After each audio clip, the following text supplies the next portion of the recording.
WNBA star and Olympic gold medalist Brittney Griner has been released from a Russian prison. CBS News was the first to report that the 32-year-old's freedom was brokered in a one-for-one prisoner swap for convicted Russian arms dealer Viktor Bout. But one person notably missing from the deal is former U.S. Marine Paul Whelan. He has been in Russian custody for over 4 years on espionage charges. President Biden says he will never give up on securing Whelan's release. CBS News Chief Foreign Affairs Correspondent Margaret Brennan reports. I'm glad to be able to say that Brittney's in good spirits. She's relieved to finally be heading home. Gathered in the Oval Office, President Biden and Brittney Griner's wife, Sherelle, spoke by phone with the 32-year-old basketball star once she had been handed over. Today, I'm just standing here overwhelmed with emotions. Russian state media showed video of the swap on the tarmac at Al Bateen Airport in Abu Dhabi. Griner and convicted arms dealer Viktor Bout walked towards one another and then headed to separate planes home. In Russian video filmed days earlier, Griner is seen signing what appears to be release forms. Do you know where I'm heading to? No. No? No.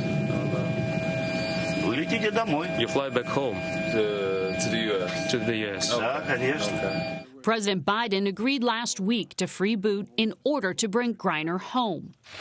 It follows months of public pressure from Griner's fellow athletes and quiet contact between the CIA and Russian intelligence, who exchanged messages between Vladimir Putin's Kremlin and Mr. Biden.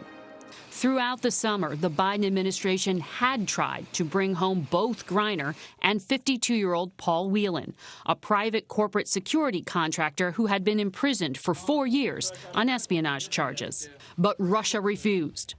I wish that Paul Whelan had been on that plane, too. Secretary of State Antony Blinken. We got to the point where it was clear that there was an opportunity to bring Brittney back. The choice wasn't between getting one American or the other back. It was the choice before us was one or none. Whelan was also left behind in April when the Biden administration negotiated the release of Marine veteran Trevor Reed. Today, a devastated Whelan spoke by phone from a Russian penal colony. My treatment is also much different than others held for espionage at other prisons. Meanwhile, Griner is en route to Brooke Army Medical Center in San Antonio, where she will get an evaluation. Today, my family is whole, but as you all are aware, there's so many other families who are not whole.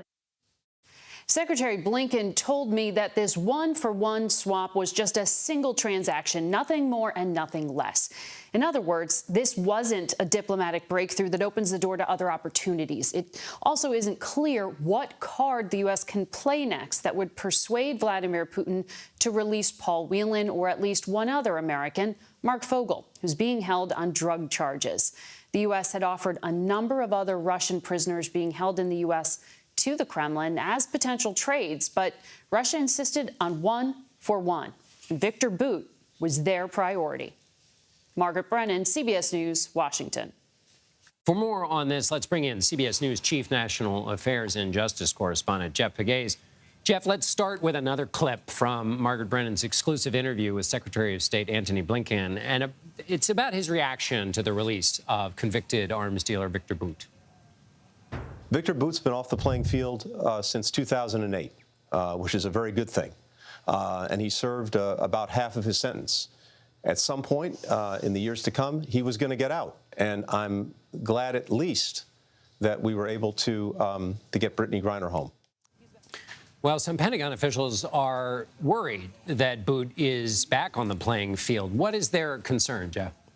Well, their concern is that he's going to get back in this game of selling arms. As you know, John, he had this nickname, Merchant of Death, because of the amount of arms that he was selling. He had his own fleet of planes, according to people that we've talked to.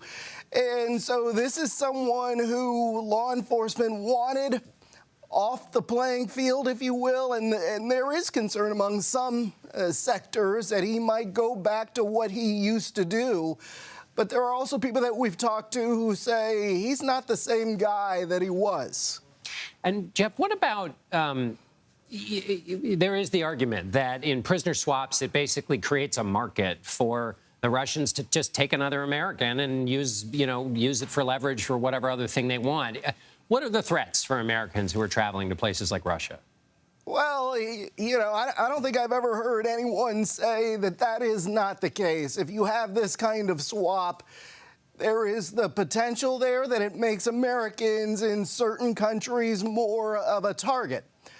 But if you're the Biden administration and you're weighing the optics of Brittney Griner not being home after a year, which it would have been after the new year, versus giving up Viktor Bout, who some officials believe is not the same merchant of death that he used to be, versus Brittney Griner coming home, the optics are better for what we saw today. And so you have to weigh these issues. These are very complicated negotiations, as you know, John. And I think in this case, the Biden opportunity saw a point where they could make this deal and get Brittney Griner back, still work on securing Paul Whelan's release. But the fact of the matter is, these are complicated issues. And what do you think, Jeff, it says about, on the one hand, the U.S. is basically doing everything it can to help Ukraine in Russia's invasion of Ukraine. And on the other hand, there's at least enough of a relationship that this could be worked out. What does this say, if anything, about the relationship between the fact that this deal was worked? What does it say, if anything, about the U.S. relations with Russia?